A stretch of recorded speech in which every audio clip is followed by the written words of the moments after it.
नमस्कार, मैं doctor Arora अप्रसु Ayurvedic panchakarma hospital में अर्थराइटिस विशेषज्ञ के रूप में कार्य स्थापित हूँ।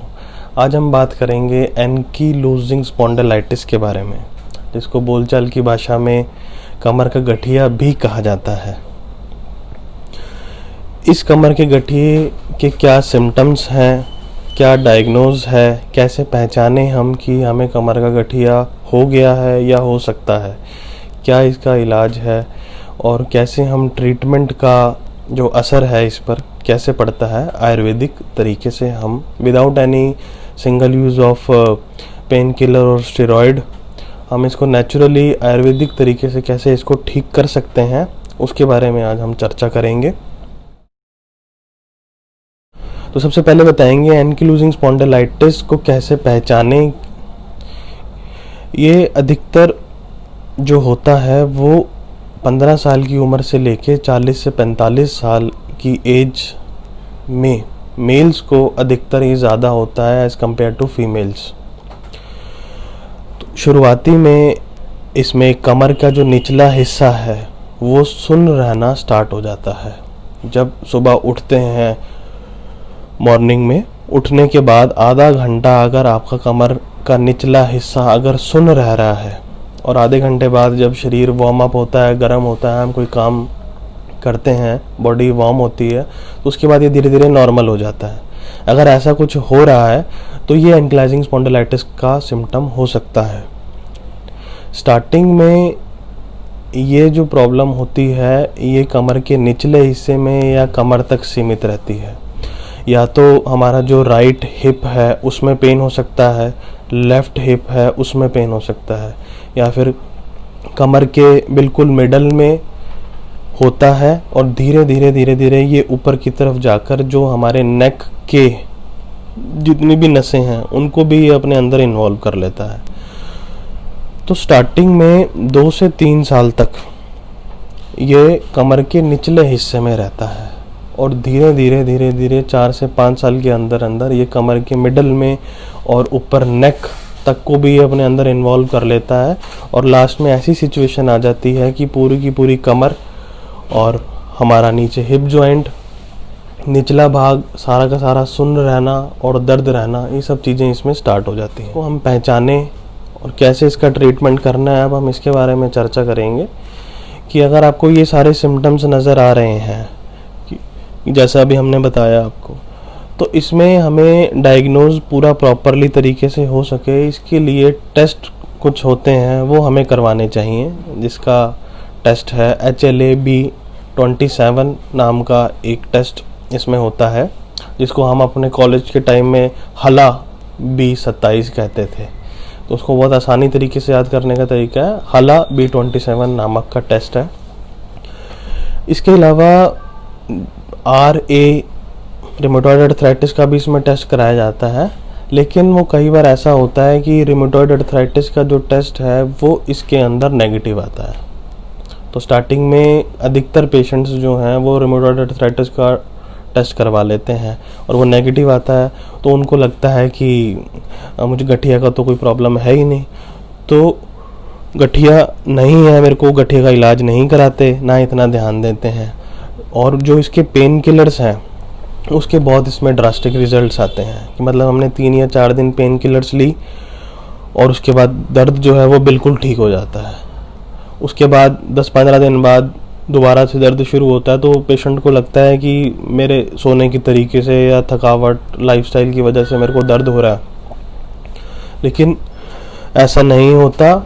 ये पेन किलर्स खाने के चक्कर के अंदर पेशेंट 5 से 10 साल ऐसे ही निकाल लेता है। पेन किलर्स खा के टाइम निकाल के 5 से 10 साल निकल जाते हैं और ये जो प्रॉब्लम होती है ये क्रोनिक अवस्था में चली जाती है।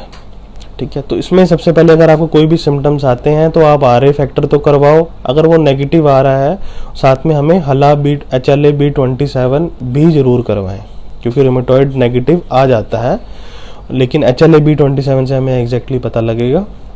और साथ ही साथ ESR लेवल और CRP लेवल, ये भी दोनों हमें साथ में कराने चाहिए, जिनको एक्यूट फेज रिएक्टेंट्स कहा जाता है। इनका अपना अलग इम्पोर्टेंट रोल इसमें होता है।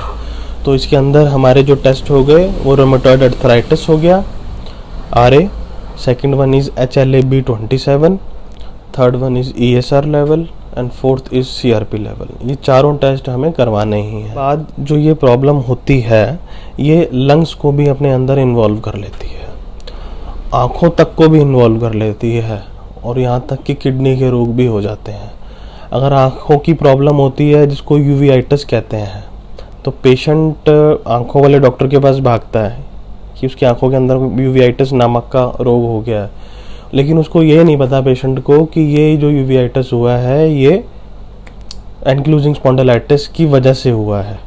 तो हालांकि जो आँखों के डॉक्टर हैं वो आर्थराइटिस स्पेशलिस्ट डॉक्टर के पास भेज देते हैं कि भाई ये जो प्रॉब्लम है ये उस फलानी प्रॉब्लम की वजह से हो रही है, स्पेशली तेरे को आँखों का ट्रीटमेंट नहीं कराना, पहले उसका ट्रीटमेंट हमें करना पड़ेगा। साथ ही साथ ये किडनी को भी अपने अंदर इन्वॉल्व कर लेता है। अगर किडनी नामक का कोई इसकी वजह से रोग हो गया जिसको हम एमाइलोडोसिस कहा जाता है, अगर ये लंग्स को इन्वॉल्व कर ले तो फाइटिक फाइब्रोसिस नामक रोग हो जाता है। तो अपने साथ साथ ये एनक्लूजिंग स्पॉन्डिलाइटिस का अगर ठीक टाइम पर अगर इलाज ना किया जाए सही तरीके से तो ये आँखों को यूवीआइटिस कर देता है, किडनी नामक रोग कर देता है, और हमारे लंग्स तक को भी इन्वॉल्व कर लेता है। यहाँ तक कि जो हमारा जो नी जॉइंट है, घुटना है, उस पर स्वेलिंग आ जाती है। तो कोई भी इस तरह का सिम्टम आए तो हमने सिम्टोमेटिक ट्रीटमेंट नहीं करना कि भाई घुटने में दर्द है तो घुटने का इलाज करा लिया, स्किन की प्रॉब्लम है स्किन का इलाज करा लिया, आँखों का करा लिया, कि मेरे को किडनी की प्रॉब्लम हो गई है या लंग्स, ऐसा नहीं है। जो मेन जो जड़ है वो एनक्लूजिंग स्पॉन्डिलाइटिस है, जिसकी वजह से ये प्रॉब्लम्स जो हैं वो हो सकती हैं। अब हम इस बीमारी को कंफर्म करेंगे कि ये जो प्रॉब्लम है ये कौन सी स्टेज पर है, माइल्ड स्टेज पर है, मॉडरेट स्टेज पर है, या क्रॉनिक स्टेज पर पहुंच चुकी है। तो उसके अकॉर्डिंग ही ट्रीटमेंट जो है वो डिसाइड होता है।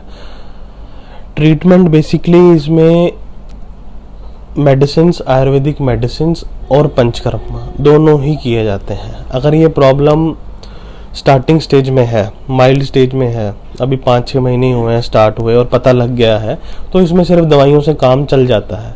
लेकिन अगर ये प्रॉब्लम साल भर से ज़्यादा हो चुकी है, अगर ये मॉडरेट अवस्था है, अगर ये मॉडरेट अवस्था में या क्रॉनिक स्टेज में अगर ये प्रॉब्लम पहुंच गई है, तो इसमें पंचकर्मा करना बहुत ज़रूरी है। पंचकर्मा के अंदर हम इसके अंदर कटी बस्ती, पत्र पोटली और यहाँ तक कि जो बस्ती कर्म होते हैं जिसके अंदर मात्रा बस्ती, शोधन बस्ती, क्षार बस्ती, कषाय बस्ती, ये बस्तियों का हम सिंपल भाषा में कहें एनीमा के रूप में आयुर्वेदिक मेडिसिन्स इस पर्टिकुलर प्रॉब्लम के लिए स्पेशली ऑन द स्पॉट बनाई जाती हैं पेशेंट के लिए, फ्रेशली प्रिपेयर्ड होती हैं। कई मेडिसिन्स ऑयल बेस्ड होती हैं, कहीं काढ़े के रूप में होती हैं। वो इंटरनली हम रेक्टम के अंदर बॉडी के अंदर प्रवेश करा दें। इंटरनली हमारी बस्ती काम करती है, एक्सटर्नली पत्र पोटली काम करती है, कटी बस्ती काम करती है, और ओरली साथ में आयुर्वेदिक मेडिसिन्स साथ में स्टार्ट कराई जाए, साथ में योगा, एक्सरसाइजेस और कुछ प्रिकॉशंस, ये सारी चीज़ें साथ में लेना पड़ता है। और 100% इसके रिजल्ट्स आते हैं without use of any single pain killer medicine, without any single use of steroid.